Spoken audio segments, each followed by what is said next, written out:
Okay, now let's take a look at the post-resurrection scene. Obviously, the first thing that everybody looks at is the empty tomb. In the book of Acts, there is an enormous emphasis on the fact of the resurrection of Jesus Christ. But there is not a single reference to an empty tomb. Why?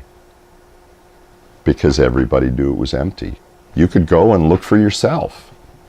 Even the Jewish leaders didn't argue about the tomb being empty. They just made up a reason to explain it. That's in Matthew chapter 28, verses 11 to 15, and we'll talk about that in a minute. The only question worth arguing about here is, why was it an empty tomb, and what did it mean, or what did it prove? A second thing is the grave clothes. Now, the body clothes would have formed into somewhat of a soft cast because of all of the myrrh and the aloes they put on them. The face clothes didn't have nearly as much stuff on them, but maybe this is why when one of the disciples looked in at the grave clothes, he believed. That's in John chapter 20, verses 3 to 9. Why? Because the grave clothes had been neither touched nor just ripped off of the body. They were there in the shape, or a very similar shape to what would have been had there been a body there. They weren't just strewn all about like they mistakenly show in some of these movies. Even if the robbers had broken in and stolen the body, first off, there's a lot of reasons they couldn't do that. One would be the Roman guards, but do you really think they would have left the clothes? That they would have redone the clothes and put them like that? No, it's like when a thief comes into your house. The reason you know he's been there is things are usually strewn all about. He just wants to find what he wants and then take it and get out of there. Same thing with these. They would have left the grave clothes strewn all over the place. They wouldn't have spent time redoing them. That also means that they probably didn't go into the grave. Something happened to the body of Jesus, and we believe it's the resurrection, where it just passed through the grave clothes. Thirdly, let's come back to the Roman guard in Matthew chapter 28, verses 11 through 15. It's interesting, and I know in some of these movies they show the guards as being asleep, and that always bothers me because they weren't. But when the Roman guards went to the Jewish authorities, why did they do that? Romans didn't particularly like Jews. Most Roman soldiers didn't like being stationed in Palestine. That was kind of considered the armpit of the Roman Empire. The reason is because the tomb was empty, and had they gone to their superior and said, the tomb is empty, the superior would have said, well, then you guys were sleeping on guard duty and you're dead men. So they went to the Jewish authorities. It's interesting that the Jewish authorities never questioned their report. They didn't go say, hey, take us and we want to see this. They knew the Roman soldiers wouldn't be lying, and so they would have never come to the Jewish leaders with such an incredible story had it not been true. The stone was rolled away, the Roman seal was broken, the body was gone. They were dead men. If they claimed they had fallen asleep at their post, which they didn't even have to claim, their superiors would have assumed that. In any case, their negligence would have been punishable by death. They had no other alternative but to ask the Jewish leaders to go to bat for them. The Jewish leaders, by not questioning the guard's testimony, gave tacit approval to the emptiness of the tomb. All the Jewish leaders had to do was produce a body. They couldn't. And I will bet you, in the next few weeks, there was a massive manhunt underway to produce a body. They couldn't. One other point, If the Roman soldiers had been sleeping, how could they say that the disciples stole the body? Duh.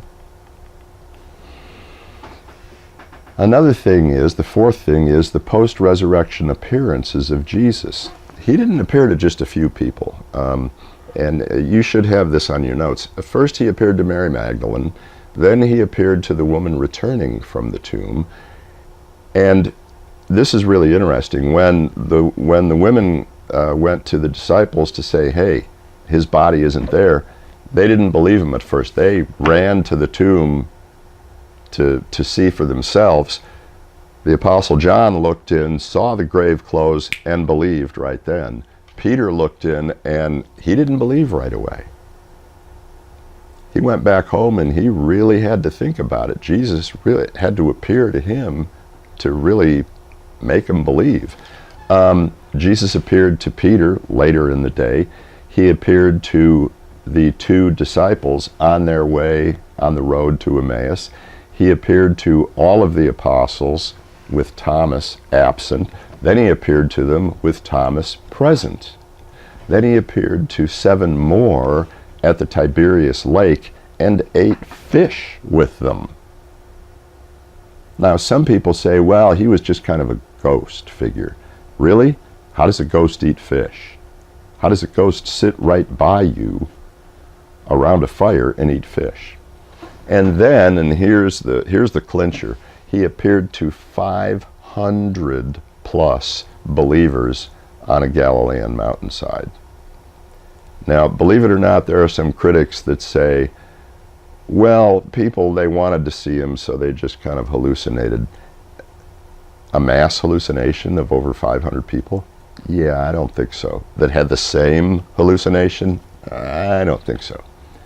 Then he appeared to his brother James, or I should say his half-brother James. Even when Jesus was crucified, James didn't believe. It took Jesus appearing to him personally to believe.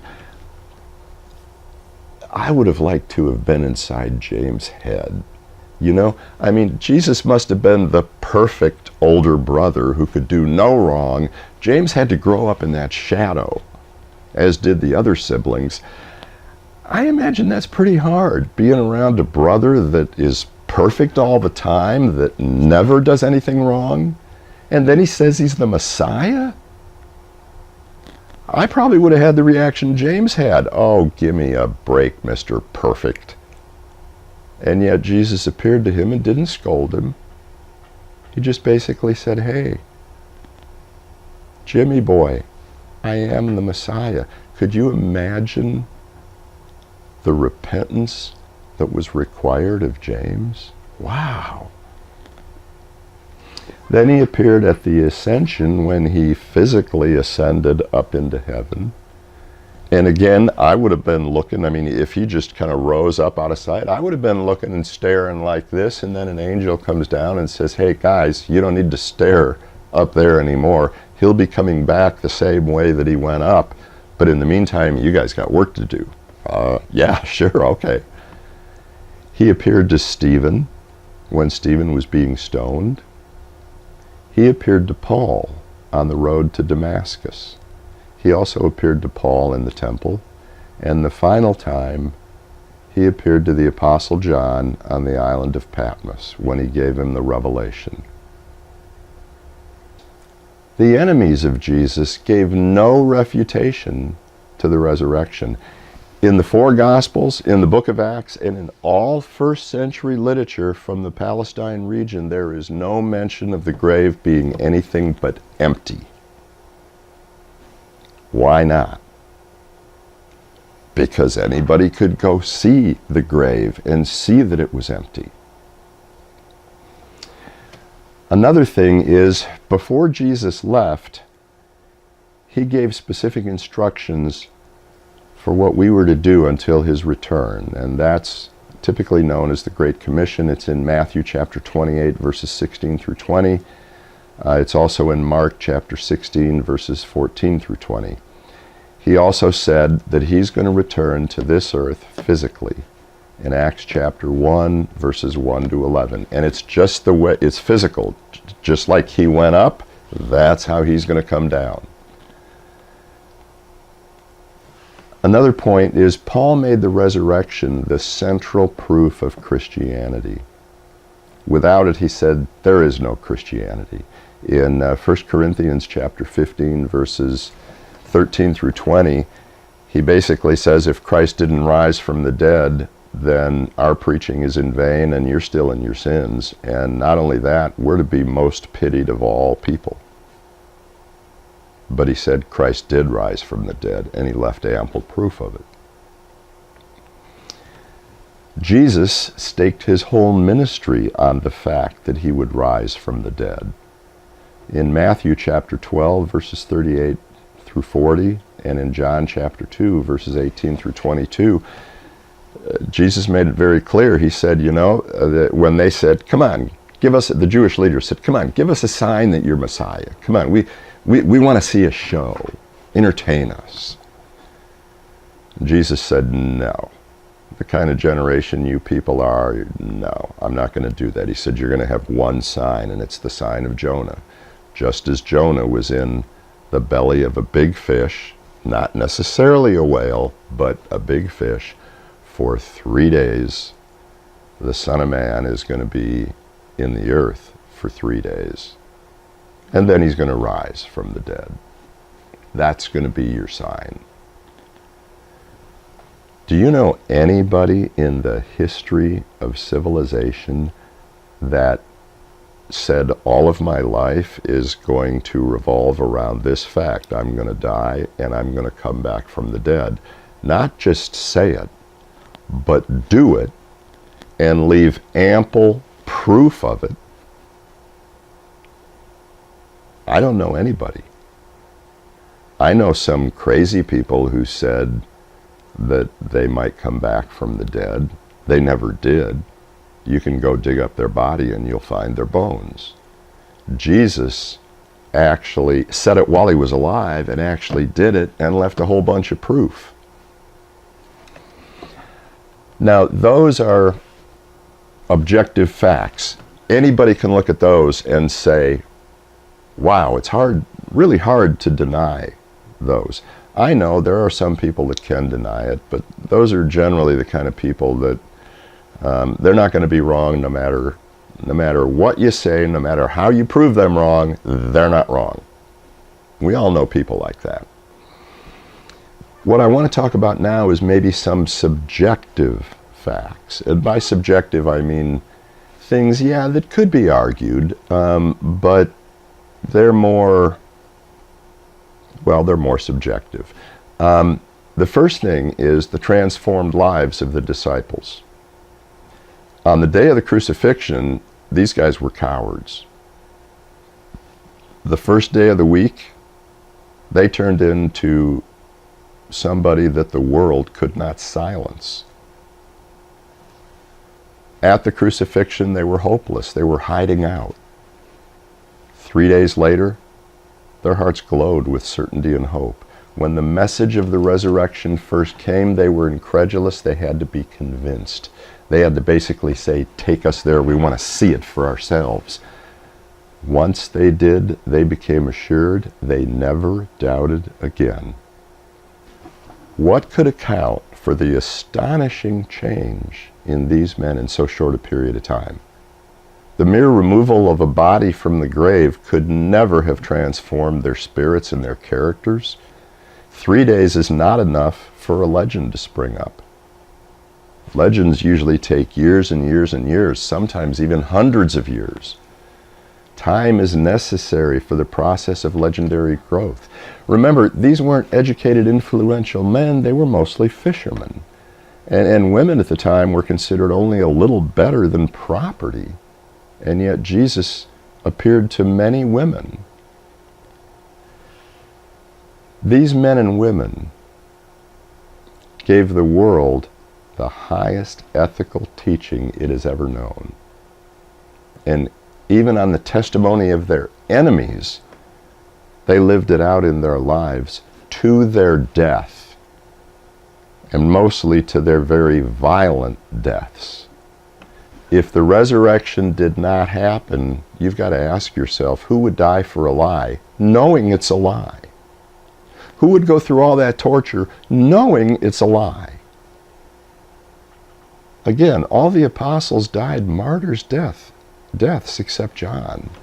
Think of the psychological absurdity of a little band of defeated cowards cowering in an upper room one day, and a few days later transformed into a group that no persecution could silence, and then attempting, as some critics have, to attribute this change to nothing more than the disciples wanting to start their own religion? Really? Give me a break. Again, who would die for a lie knowing it's a lie? And who would encourage other people to die for a lie knowing it's a lie? What kind of vile, unethical piece of dirt would do that? Another thing to answer is the transformed lives of 2,000 years of history. Men and women throughout the last 2,000 years have had the same experience as the early disciples. Their lives have been transformed by Jesus Christ. Most of these people don't even know each other, and yet they say the same thing.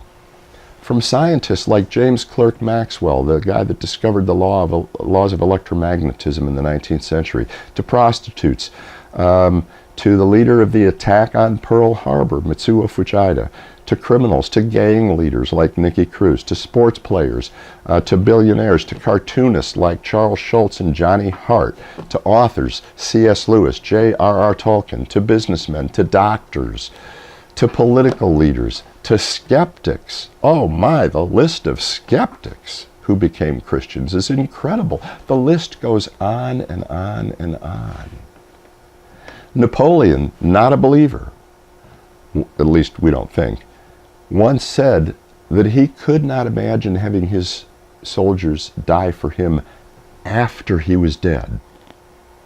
While he was alive, sure, but after he died? But that's exactly what he saw with the followers of Jesus Christ. They're willing to die for their belief in Jesus rather than renounce him. And it's not just a few years after he died. It's going on right now. Wherever Christianity has spread, it produces results like this. People are willing to die rather than renounce their belief in Jesus. Even today, in third world countries like Sudan, believers are being killed, tortured, raped, and maimed for their belief in Jesus. There was a story of one 11-year-old boy who was playing out in a field, and the field was producing, I don't know what crops it was, but the crops were very high, so the little kids could run around in the crops and play hide and seek and all that. Islamic soldiers surrounded the field, and they announced to anybody in the field, if you come out, you're going to have to renounce Christ and accept Muhammad as God's prophet, and if you don't, we'll kill you. And we're going to give you so long to come out, and if you don't, we're going to set the field on fire. And they did. They set the field on fire. They killed several kids that day. One kid was burned over 70% of his body. And when a Christian missionary talked to him, he said, why didn't you just say Muhammad is God's prophet and they would have let you walk away? And this 11-year-old boy looked at him very quizzically and said, I'm not going to deny Jesus. 11 years old. Only a risen Christ could have such transforming power in a person's life. Yes, it's subjective evidence, but it bears witness to the objective fact that Jesus rose from the dead on the third day. And when you become a Christian, he puts his Spirit in you, and that is what really transforms you. There's also some sociological facts. The first thing is the Christian church. And look, I'll be the first to admit the Christian church has some negatives to it. But for whatever it is not or has not done well. There are so many things that it has done well. Never has an institution done so much good for so many people all over the world for so many years. Most of the hospitals, orphanages, soup kitchens, you name it, were all started by Christians or churches. Missionaries have brought health, both physical and psychological, and education and advancement to remote tribes that the rest of the world didn't care about. Today, many churches have care ministries like marriage counseling, small group care, child care, parenting help, substance abuse help, daycare, etc., you name it. Show me one atheist, agnostic, secular humanist, Buddhist, or Hindu organization that has done that. And until modern times, even governments didn't do that. But because of the commands of Jesus Christ, the church has been doing these things since it began 2,000 years ago. And the results are irrefutable. Changed lives in a changed world. I think we can all say, He is risen. He is risen indeed.